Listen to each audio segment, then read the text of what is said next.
Is Santa Claus real or not? Let's find out in this review of the 2014 Christmas special of Doctor Who. Let's begin.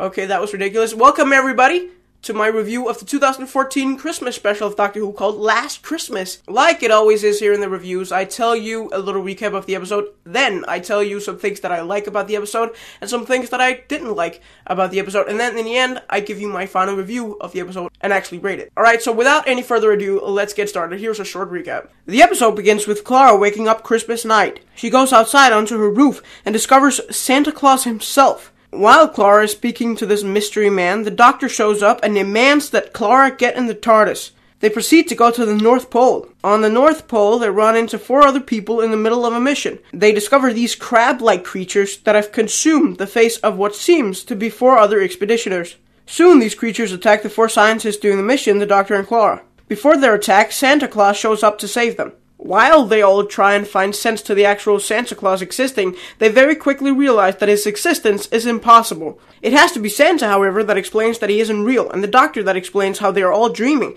and that they are actually dying after having been attacked by these creatures and laying on the floor. After trying for a long time, they all finally wake up and are released by the creatures. At least that is what they think. But they soon discover that they are in fact still dreaming.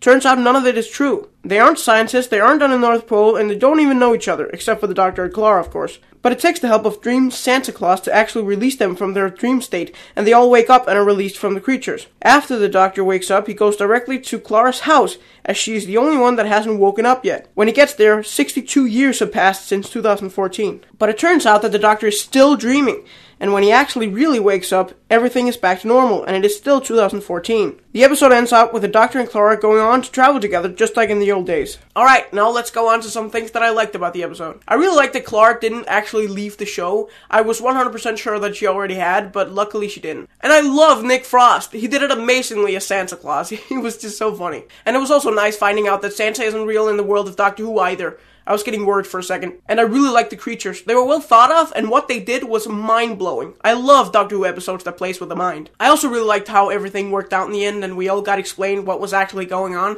because I thought this was going to be just another confusing episode, like it always is with Stephen Moffat, but this was actually pretty good. And these 4 so-called scientists that turn out not to be scientists, I really like those characters, and I wish we would have gotten a little bit more information into their real lives. And it was so nice to see Danny Pink back. Even though he wasn't real, it was just nice to see him back just for a couple of minutes, because I really miss Danny. Alright, now we go on for some things that I didn't like about the episode. The Doctor's involvement. He didn't really do anything besides talk in this episode. I really didn't like Clara in this episode. What did she do to help exactly? All she did was be sad all the time and live in this dream world fantasy. It was just ridiculous. And I really didn't like the idea of Santa Claus. All through the episode, Moffat was trying to get us to believe in Santa Claus like Doctor Who was some fairy tale show, when it's actually supposed to be a science-based show.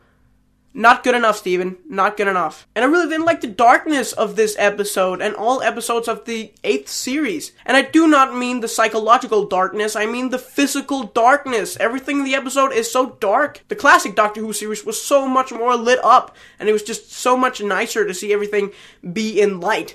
While this was just so dark, you couldn't even see anything. Alright, now for my final review of the episode, I give the episode 4 out of 5 TARDISes, because it was actually really good. For the first 10 minutes of the episode, though, I thought this was just going to be another boring Doctor Who episode, but it actually turned out to be really good. And Nick Frost is a perfect person to pull in for a cameo. He was amazing. And even though I'm not Moffat's biggest fan, I have to admit that this was very well written. Although compared to the Russell T Davies Christmas specials, this was just a disgrace. Sorry, but it was. Alright, that's it for me this week, you guys. Thank you so much for watching. I will see you in 2015 with a brand new rant show. See you in January.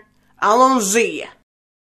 Hey, what's up, you guys? So I just want to say once again, thank you so much for watching my reviews of the 8th season. I look forward to doing reviews of the 9th season next year. Unfortunately, it's going to be a whole year until the next season of Doctor Who, but until then, I have my rant series that I come with to you in January. So look forward to that. Bye.